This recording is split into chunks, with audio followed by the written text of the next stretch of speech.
We should be live. Many technical difficulties have happened, and we're not on live restream so much. Well, it's still sending to restream, but I'm not sure if it's going to the right channel or not. And my phone is my internet. Ah, there we are. Hi. Here's our guest. Hello.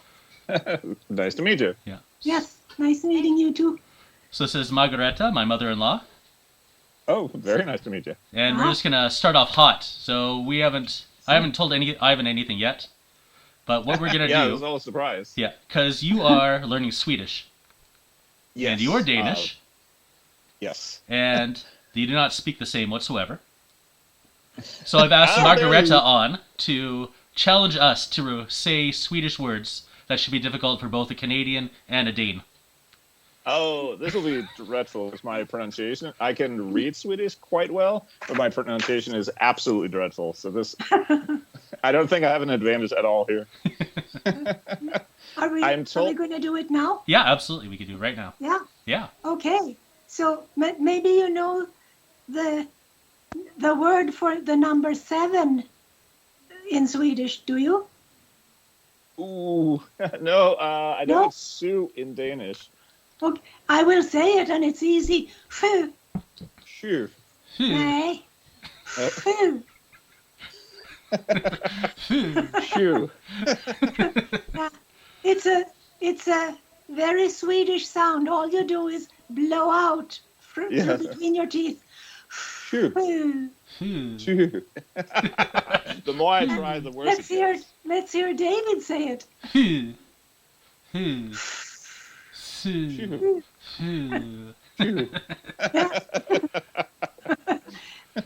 good.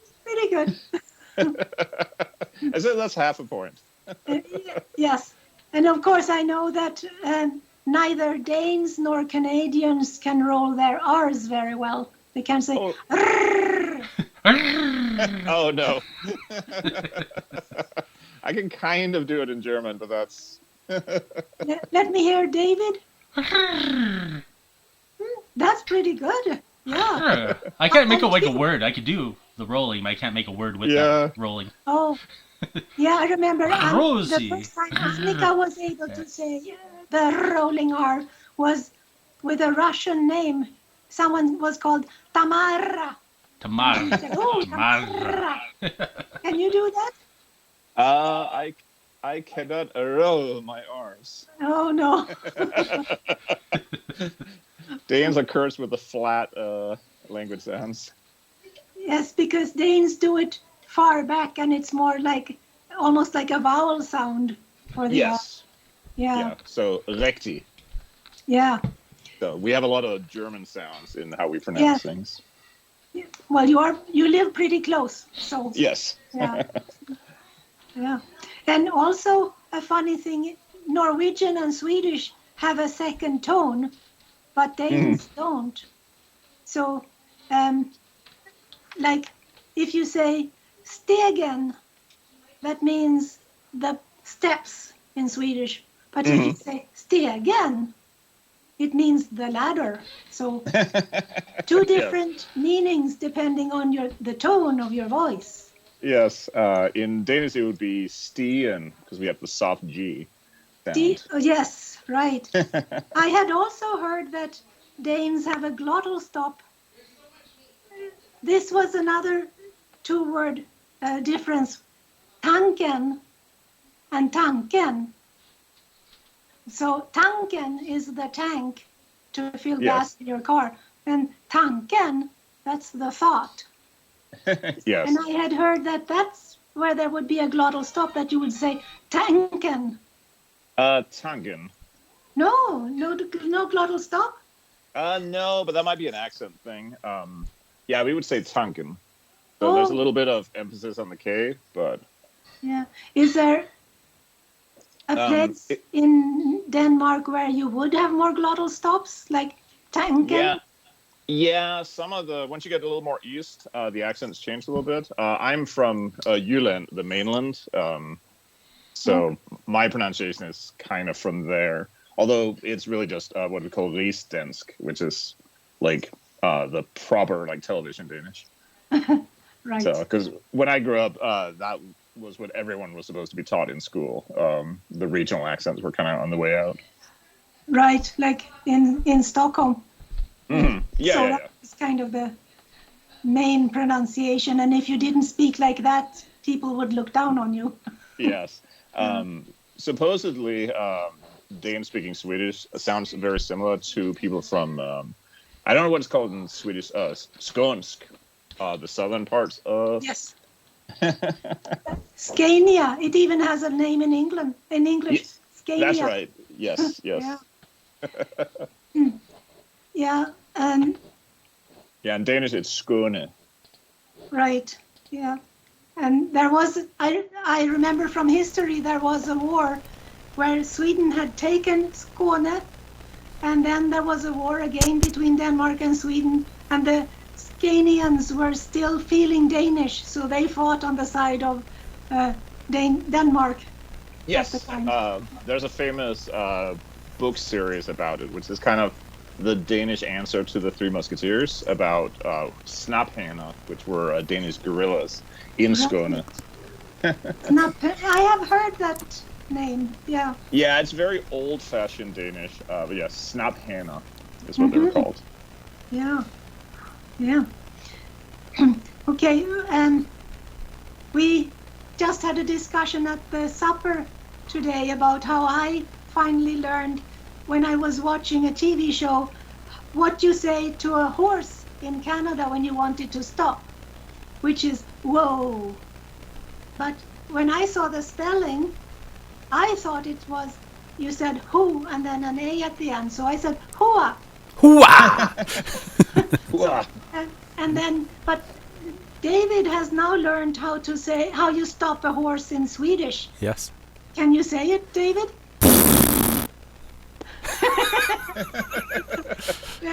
They say, Yeah.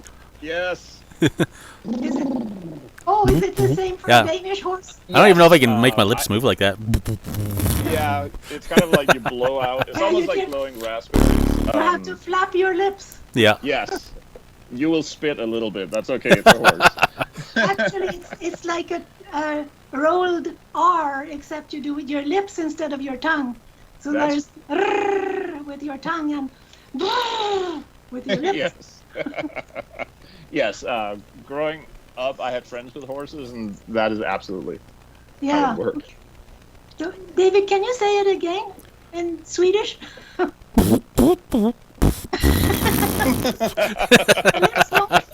It is so difficult for me. I don't know why. I feel like my lips used to be able to move like that, and they've tightened. Like withered old men lips. Yeah, there is no such sound in English, so impossible. Yeah, not really. No. Yeah, so if that is it for difficult sounds, but I still wanted to use that f sound in Yes. I think, because it's disappearing from the Swedish language. They're kind of producing more like a h, more German sounding sound. And I think it's a shame that that sound is disappearing because it's unique Swedish, right? Yeah. Oh, So- absolutely. And there is this saying where you have lots of them in one sentence. 7 sköna sjöjungfrur sköljde 7 sjösjuka sjömäns skitiga skjortor i sjön. Have you heard that? And did you understand? No, that was a little too fast. Oh, okay, yeah. Yeah, it means that 7 beautiful mermaids rinsed the shirts of 7 seasick sailors in the lake. That is pretty good. Yeah. The one that Danes always use for foreigners who are learning Danish is rød grød med fløde. Right, I've heard that one. Which is red. It's like a Saftsoppa med grädde. yes. I think the dish exists in Sweden. It's basically like strawberry, like mush with cream. Yeah. Red porridge with cream. Yes, that's exactly what it is. But No. say it in Danish, it uses all of the soft G and D sounds, which are very difficult, especially for English speakers. Yeah. Can I see if I can say it and if it's acceptable? Yes, Hold med flöde. that is good. Flöde was perfect. Hold. Yes, yes, you got it. Yes, you got it perfectly. Okay. Let's see if David can say it. Okay, fire at me one more time. Rød grød med fløde. Well, yeah. Say it again. It's not bad. So right in the back, huh? Yes, rød grød med fløde. It reminds me of my Norwegian friend imitating Arnold Schwarzenegger. Yes, it is kind of a lot of throat sounds, but for some reason, for English speakers, it's just very difficult to produce. There is a joke that no Norwegian has ever laughed at that I have heard, and that is, Norwegian, is there really such a language? Isn't it just Danish but pronounced in Swedish? Yes, they would not laugh at that, but No, it's kind of they true. don't. Usually it goes that Danes can read Norwegian, but we don't understand them very well, whereas Swedes and Norwegians can speak to each other, but not read each other very well. Right. And nobody can understand the Danes. That is difficult, yeah. But as you said, read it is easier Yes. for a Swede. Yeah. Yes. Okay. Was that the end of the Yeah, thank you. experiment? Yes. Yes. Många tack. Ja, tack så mycket. Tack. Tack så mycket. Tacos. Det var trevligt. Okay. Hej då. Hey, Hey thank då. you so much, Mormor. Ja, tack. I don't know if we actually streamed anywhere, Ska jag gå ut? but Should I exit? yeah, you can exit if you want. Yeah, go ahead. Absolutely. Oh, okej. Det var trevligt att ses. Hej. Hey. And it's all mystery to me. And more.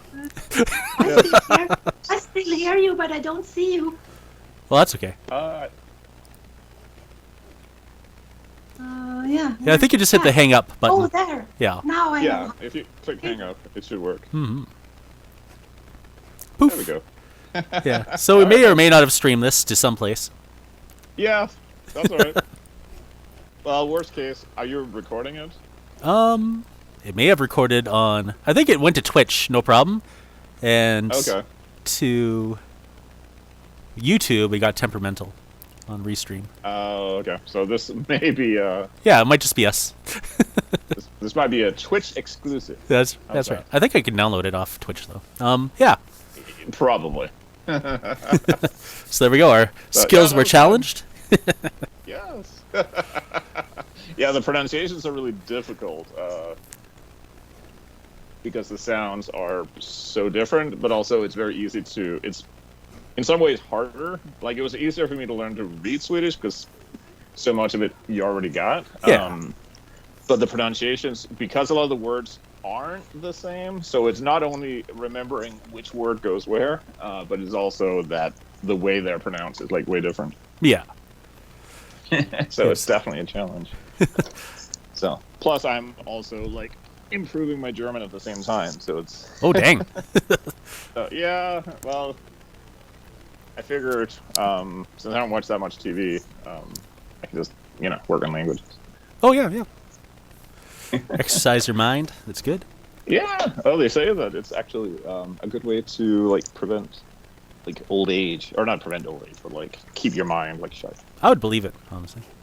So because it activates like your whole brain basically, and it assists with like memory and forming like connections and stuff. I don't know. People who are way smarter than me say that's how it works. Yeah. Oh, I believe it. I 100% believe it. So, well, if we are theoretically broadcasting to somewhere, I guess we can go through our sponsors. Yeah, our big wish list. Do you want to go first? Yes. I got 3. Yeah, How many do you got? I got 4, so I should go Oh, first. yeah. That way it'll Okay, so the first one is a real sponsor we could get. Ooh. I picked 2 of each. And that would be Chessex, the dice guy. Oh. Now, I don't know that I've ever seen them, because I don't think they need to, like, advertise. Everyone just buys their stuff anyway. Yeah. However, they would be perfect, and we could totally advocate, games that use lots and lots of D6s or D10s, or which require 7 D12s to play. What's your poor selling dice? Let's get that rolling. Absolutely. And, they will do things like custom dice, and they have all kinds of sets. We could even recommend sets that are specific for certain games. Like, do you want to sit and play bolt action with a pair of sparkly purple dice? The kids will laugh at you. Like, it would be terrible. Oh. You need some cool speckle, like, green camo dice. I'm sure they have that. So, I think Chessex, if they're watching this stream, they're one of the 4 people, they should totally get in touch and hook us up with some fat sponsor deals. We could... I'm not going to say we could double your business. I'm saying we could start by doubling your business. There would definitely be double numbers involved. Assuming they give us some D10s. Yes. Yeah, that's right. So D10s plus. Yes. Chessex is my first legitimate sponsor request. Nice. Dream sponsor. Plus, I don't think they have, like, cut down rainforest in Nicaragua or something. They seem pretty, like, scandal-free. Well, that's true, yeah. So, you got to be... you don't want to sponsor, and then it turns out they're, like, run by literally Adolf Hitler. Well, I mean, their dice might be handcrafted by children in Vietnam. Is true, we don't know that for a fact. No, this is true, but that's why you don't ask too many questions, because then you find out. Yeah, and that's then right. Now you're morally compromised, so we just take the money. Yeah. We'll make sure no one ever knows. Yes. So what is your first sponsor? Okay, my first one is... It's a bit of a joke, but honestly, I would love it to get sponsored by, like, Tabletop Minions. Oh. Because I just want to know how to make things less shit. And he's really good. That is, he's a craftsman, what he does. That is his whole, with everything he does, really. My video could be better. My audio could be better.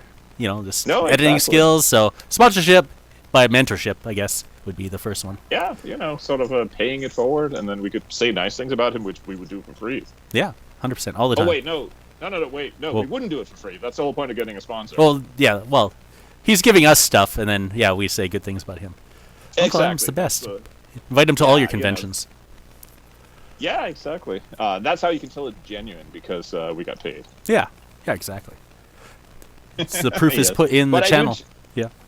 I will say this, as far as, like, people who talk about tabletop gaming online, that's, like, one of the only channels that I can actually stand, because what he's got to say is usually either insightful or it makes me think about the subject. Even if sometimes I don't agree. Yeah, exactly. With his conclusions, but I still, like, think about them and get where he's coming from. And a lot of hobby thinkers, I can't stand listening to, so... If you could say anyone probably isn't corrupted by sponsorships. Yeah, I mean, then, he kind of... he's as close as you get to pure. Yeah, like, and he's often had opinions on different, like, hobby trends that were not really, they were kind of at odds with, like, other things. Yeah. So yeah, absolutely. I think he should definitely throw some money our way. Yes, we need sponsorship. My second, which is also completely legit, is Khurasan Miniatures.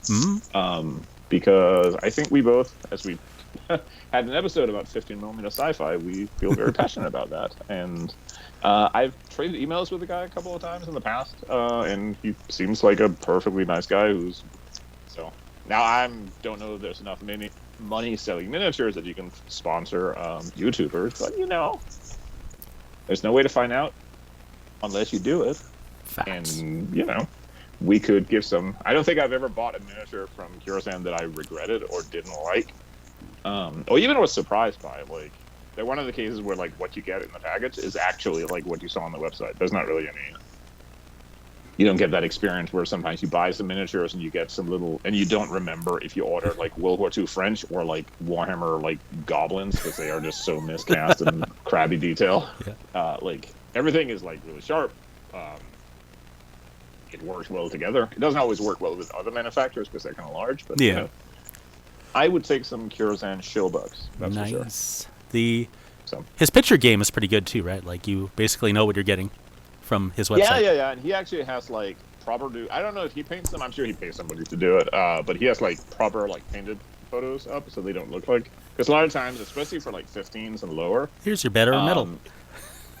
Yeah, and they look really bad in the metal because they just don't photograph well, and you get like the reflections. I've seen some companies will like just paint them gray or like prime them, and that looks better. But he has like almost everything has like full, nicely painted, so like, which helps like the impulse purchases, because you're like, I can't make it look that good, but while I'm ordering in my head, they do look that good. I know that they could be good by somebody, so. Yeah. Exactly. So yes, I would absolutely shill for Khurasan, and it wouldn't even be a lie. Nice. My shill is also 15mm, and they also take really good pictures of their miniatures, and you always know exactly what you're getting, but it's a little bit bigger, the Battlefront. So I would love to have all the tanks, and all the infantry. Yeah, I'll just take it all. Send it my way. I love their infantry.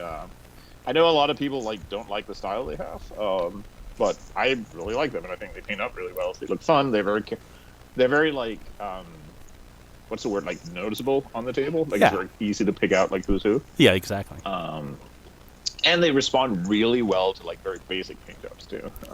Like I had some Soviets and Germans I had done up, and like I just did like very basic block painting and a little bit of washing, and took them to a store when we were on the West Coast, and got compliments on them. They just, and half of that was, or all of that really was just the figures, because they just look nice when it was easy to work with. So yeah, I absolutely. And the tanks are good too. And they're fun kits to build. They've only gotten better and better over the years too.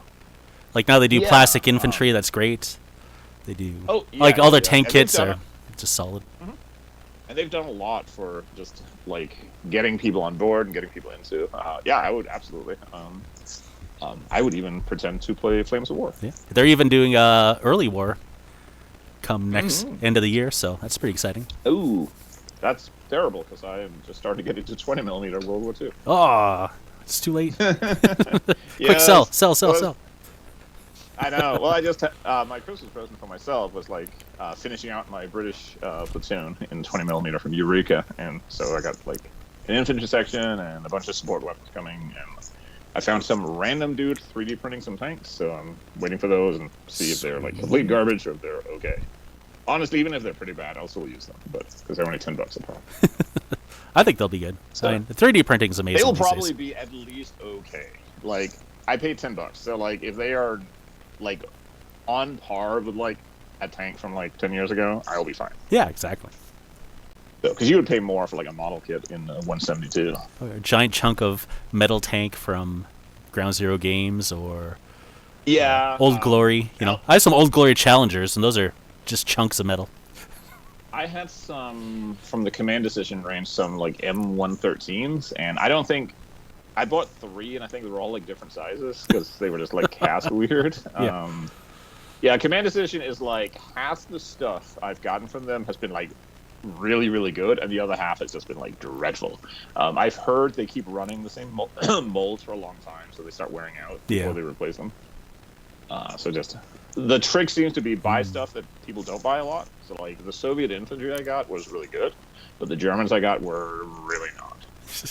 Yeah, that's right. Okay. My third. Now we're moving into the more fanciful. So my first fanciful one is Hewlett Packard, the printer guys. Ooh.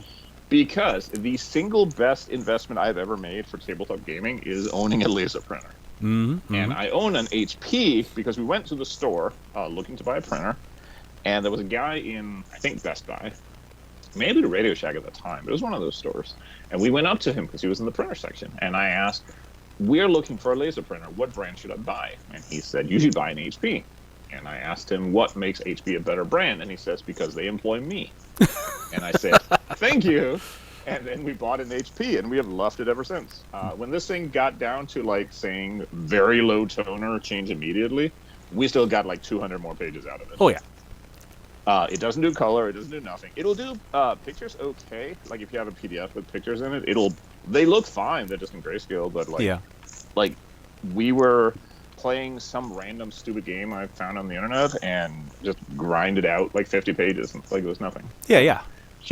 I would take Hewlett Packard money. I'm sure they're like evil if you buy like the inkjets, but like, let this be your pro tip for 2025. Promise yourself and me, like, if you're watching this on YouTube, look me right in the eyes and promise Uncle Ivan, you will never again buy an inkjet printer. Just buy a fucking laser. It's a little more money, but you will. There is no time in your life where you will sit back and think, man, I have lived a long life. I'm 98 years old. I'm about to die, and I just wish I'd spent more time fucking with the ink cartridge. It's true. Just get a laser. I have a brother, which is also a black and white laser jet, and it's amazing. I've had it forever. I bought it for $100 way back in the day, and it never stops. It's amazing. Yep. I smashed the screen on the scanner because I was angry because the toner finally did run out. Yeah. So the one thing is the toner cartridges, when you do buy them, they're kind of expensive, but then they last like for a billion pages. Unless you like go on Amazon and buy like the most generic one. Yeah, we did get generic ones for like the current, and they work fine as well. But yeah, absolutely. But official HP, when we're sponsored, is the only way to do it. Yeah, well, that's the thing. So if they were sponsored, you're taking a risk if you get those generics. Absolutely, they could actually set your house on fire. Yeah. The toner in there is made from the tears of those little Vietnamese children. It's true, 100%. So get proper ones that are made by free-range German children who run around and play, and they only cry when they get paid to it. But Fair yes, wages. I would take an HP sponsorship. So, what do you got? My last one is, it's been my obsession lately, is mini PCs. Long time ago, this is a mini PC. I bet I can lift it without ruining the internet. Oh. So everything I'm doing is off of this little tiny PC. Oh, I've wanted one. I have absolutely no reason to have one, but I always thought they were so cool. You do have a reason, actually. And let me tell you why. Yeah? You are streaming off your iPad right now. Eventually it's going to overheat, and you're going to have to quit. You could buy a mini PC, like a decent one with a AMD Ryzen processor, which actually has a good graphics card. You just plug it in. It's going to last forever. You could buy a $20 webcam, like the one I'm using right now, and then you're good to go. That's it. That's all you need. Nice. So you could have spent like $270 Canadian, and you never have to worry about streaming again.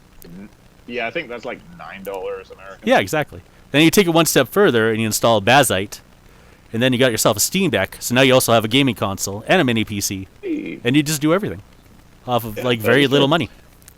That is true. Although I could also just buy that $20 webcam and like connect it to my Mac Mini instead. Oh yeah, this. Well, if you got a Mac Mini, you already have a mini PC, so you're fine. Yeah, kind of. You just spent like 5 times as much. No sound at all.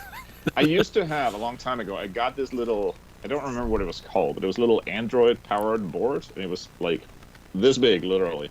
Oh yeah. And you could hook up USB devices. The only problem was it would only output in like a really weird resolution that always looked like shit. Oh no.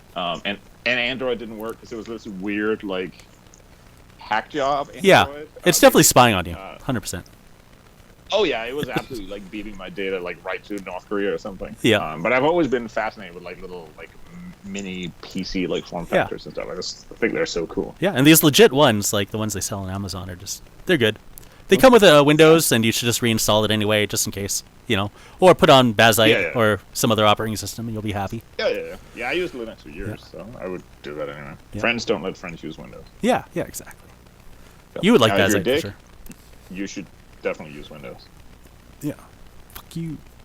All right. So my last sponsor is one that I think has a lot of commonalities with our hobby.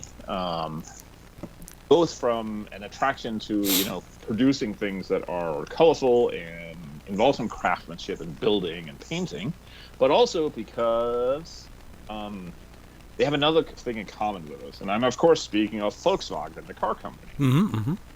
And so, car manufacturers build things, we build things, they paint things, we paint things. Some of them are even vehicles. They may even be Volkswagen vehicles. But most importantly, a few years ago, Volkswagen got busted internationally for having lied about their environmental emissions. And we have all been in a war game session with somebody who lied about their army list and put like 200 extra points on there. So I feel we have a lot in common, and we could really benefit from one of these synergistic, partnerships with each other. And also, I feel like they could write a pretty big check. So, you know. Yeah. I've driven a Volkswagen So- once. It was great. I would do it again. Yeah, Volkswagens are great. Plus, I'm a fan of VFL Wolfsburg. So, you know, we're already, like, in the... Yeah. Just living the dream. So, absolutely. I would be living the dream if I got a big fat sponsorship check for talking about the new whatever car is coming out. I feel like I'd get very excited about a cool new Volkswagen car. Talk about it every day. And I would even post it on my social media, which are attended by upwards of a dozen people. Mm-hmm. That is okay. So it's literally the kind of reach money can buy, and that is exactly why they should sponsor this segment. Yeah. You'll sneak like the cars into every random chart. Oh, absolutely. Volkswagen always has a spot. Yeah, you know, we've sold well over 10,000 5-Parsecs books. What if each one of those recommended a Volkswagen? Yeah. As the inspiration for why the game exists. It's 100% it. I'm just saying, that is the kind of possibilities we have with a $5,000 check. Yeah, exactly. What are you drinking tonight? I am drinking... see if it shows up on camera. Nope. Oh, it totally doesn't. If you hold it the right angle, it will. I'm trying to, like, So sometimes I see... Oh, there we go. It's a Modelo. oh, nice. Mexican Modelo. beer. Yeah, it's good. It's actually pretty nice. I got it kind of... I was at the grocery store and in the import section, but out here, import just means Mexican stuff. And I didn't really know any of them other than Corona, which I'm not... I wanted something a little different. But this is actually really nice. It's it's very, like, light and very, like, drinkable. It's like you can knock back, like, 2 or 3 and feel pretty good. Mm-hmm. Yeah, I drink a lot of Negro Modelo when I get the chance. That's something I'll pick up. Yeah. Which is the darker beer. Yeah, yeah. This is very, like... I don't know if this anything is... It says especial. It's very special. Yeah, it says it's Pilsner style, and I'd agree with that, but it's very, like, on the light side of a Pilsner, so... Yeah. I got Guinness. Well... Oh, that is not on the light side. No. A dark beer in winter is always nice. That's for sure. That is true. Also have a bit of eggnog, which will... Ooh, if I hold it in front of me. I was looking on a recipe for making this German thing called Glühwein, which is like... I'd probably butcher that. Glühwein, which is like... I guess it's just malt wine. It's like... Oh, yeah. Hot red wine with like orange and cinnamon, and I think some sugar goes in there too. Yeah. So, it's kind of close to something that is served in Denmark as well. Yeah. But... We'll be having some glug tonight, which will be, spices, mulled wine. Yeah. I think there's some vodka in it too, and some raisins and almonds. Yeah, I've seen it made with brandy as well. Oh, yeah, it's like... It's one of those things where, like, we call it gløgg in Danish. It's basically the same idea. It's just... At least when I've had it, it's less... Wasn't typically red wine, but I think maybe that's actually the common version. But it's often like it can be very sweet. Sounds or it's delicious. Like wine plus something else. Yeah. But yeah, so we're gonna fortified. Try making. Yeah, boost it a little bit. Yeah. A little squish of brandy in there. All right. Well, I'll give you a skål, and I think we should be on our merry way. Yeah. So. Skål. Skål. Disappear. Say, cheers for the English folk. Cheers. Salut. For the French salute, and... I'm trying to remember what they say in Germany. I don't know. They probably say skål too, because they come up and get drunk in Denmark. So I feel like I should know. I hope everyone has a fantastic holiday, and we will be back to talk to you in a couple of weeks. Yeah, a couple of weeks. We'll see you then. Skål. Peace, love, harmony, and all those good things. And heart attacks. Ooh. Do you have heart attack? Maybe. Just for dramatic effect. Not for me. I can't do the hearts. No, we are heartless. Oh, hearts. It's just because I'm so nice. All right, perfect. And ending.